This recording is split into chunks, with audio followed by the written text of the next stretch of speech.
வணக்கம் மக்களே. இந்த தமிழ் புத்தாண்டில் கொடி கட்டி பறக்க போகிற அந்த 4 ராசிகள் எது எது, அதில் உங்கள் ராசி இருக்கான்றதை பார்க்கலாம் வாங்க. அதாவது வர ஏப்ரல் 14ஆம் தேதி முதலேருந்து பராபர வருடம் தொடங்க இருக்குது. இந்த தமிழ் புத்தாண்டு 12 ராசிக்கும் எப்படி இருக்குன்னு சொல்லி ஜோதிடர் செல்லி அவர்கள் கணிச்சிருக்காங்க. அவங்களோட கணிப்பின்படி பார்த்தோம்னா மேச ராசியை பொறுத்த வரைக்கும் எண்ணம் போல ஏற்றமும் மாற்றமும் ஏற்படக்கூடிய வருஷம்னே சொல்லலாம். பணியிடத்தில் உங்களோட திறமை நன்றாகவே பேசப்படும். சிலருக்கு புதிய பொறுப்புகளும் அதனால் மேன்மைகளும் ஏற்படுறதுக்கான வாய்ப்புகள் இருக்குது.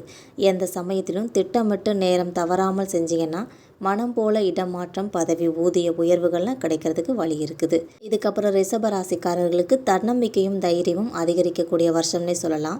வேலை செய்கிற இடத்துல உங்களோட திறமைக்கு ஏற்ப பெருமைகள் கிடைக்கும். பணிகள் எதையும் திட்டமிட்டு செஞ்சீங்கன்னா பாராட்டுகளும் அதனால் ஆதாயம் கிடைக்கிறதுக்கான வாய்ப்புகள் இருக்குது. மேலதிகாரிகள் கிட்ட பேசும்போது வீண் உணர்ச்சி வசப்படல் வேண்டாம்னே சொல்லலாம். இதுக்கப்புறம் மிதுன ராசிக்காரர்களை பார்த்தோன்னா பொறுப்புணர்வோடு செயல்பட வேண்டிய வருஷம்னே சொல்லலாம். வேலை செய்கிற இடத்துல தேவையற்ற டென்ஷனை தவிர்த்துடுங்க. இடமாற்றம், பதவியோட ஊதிய உயர்வுகள்லாம் தாமதமாக வரலாம்.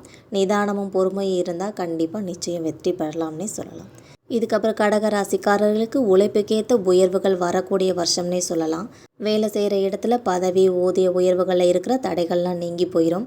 சிலருக்கு புதிய பணி வாய்ப்புகள் கிடைக்கிறதுக்கும் அதனால் வர ஆதாயமும் பெருகும்னே சொல்லலாம். அதே சமயம் வீண் சலிப்பு, புலம்பல் இவர்களை தவிர்த்திருக்கிறது நல்லது. யாரையும் உதாசீனப்படுத்தாமல் இருக்கிறது ரொம்பவே நல்லதுன்னு சொல்லலாம். இதுக்கப்புறமா சிம்மராசிக்காரர்கள் ரொம்ப பொறுப்போடு செயல்பட்டிங்கன்னா பெருமைகள் வரக்கூடிய வருஷம்னு சொல்லலாம். அலுவலகத்தில் உங்களோட திறமை எல்லாருக்கும் தெரியப்படும். அதே சமயம் திட்டமிடலும் நேரம் தவறாமல் இருந்துச்சுன்னா கண்டிப்பாக பதவி பொறுப்புகள் கைகூடி வரும். பிறர் குறையை பெரிதிப்படுத்தி பேசாமல் இருங்க. இதுக்கப்புறம் கன்னிராசிக்காரங்களை பார்த்தோம்னா நன்மைகள் அதிகரித்து நல்லவை நடக்கக்கூடிய வருஷம்னே சொல்லலாம்.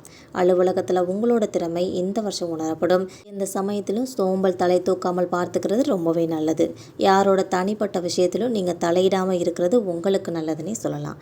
எந்த சமயத்திலும் கோபமும் சீற்றமும் இல்லாமல் இருங்க. இது உங்களை பாதுகாக்கும். இதுக்கப்புறம் துலாம் ராசிக்காரர்கள் ஏற்றமும் மாற்றமும் உருவாக்கக்கூடிய வருஷம்னே சொல்லலாம். வேலை செய்கிற இடத்துல எதிர்பார்த்த மேன்மைகள் கைகூடி வரும். உடன் இருப்பவர்களோட ஒத்துழைப்பு உங்களுக்கு ரொம்பவே மகிழ்ச்சியை கொடுக்கும். மேல் அதிகாரிகளால் உங்களோட திறமை தெரியப்படும்னே சொல்லலாம்.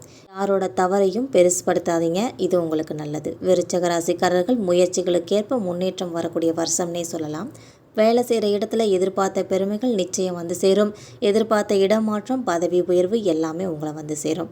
இதுக்கப்புறம் தனுசு ராசிக்காரர்களை பார்த்தீங்கன்னா பெருமைகள் சேரக்கூடிய வருஷம்னே சொல்லலாம்.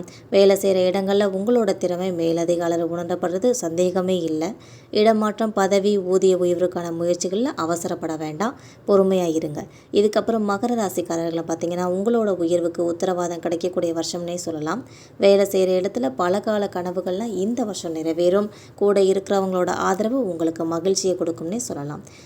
மேலிடத்துல வீண் ரோஷம் பற்றி கோவப்படாதீங்க. அது உங்களுக்கு நல்லதுன்னே சொல்லலாம். இதுக்கப்புறம் கும்பராசிக்காரர்களை பார்த்தீங்கன்னா பல கால சங்கடங்கள் படிப்படியாக நீங்கக்கூடிய வருஷம்னே சொல்லலாம். அலுவலகத்தில் திறமைக்கேற்ப பெருமைகளும் வந்து சேரும். சிலருக்கு பதவியுடனான பொறுப்புகளும் வரலாம். சுமையாக புலம்பாமல் ஏற்றிங்கன்னா எதிர்காலம் ஏற்றமாக இருக்கும்னே சொல்லலாம். இந்த மாதிரியான இந்த வீடியோ உங்களுக்கு பிடிச்சிருந்தா மறக்காமல் சப்ஸ்கிரைப் பண்ணி பெல் ஐகானை கிளிக் பண்ணி வச்சுக்கோங்க. தேங்க்யூ.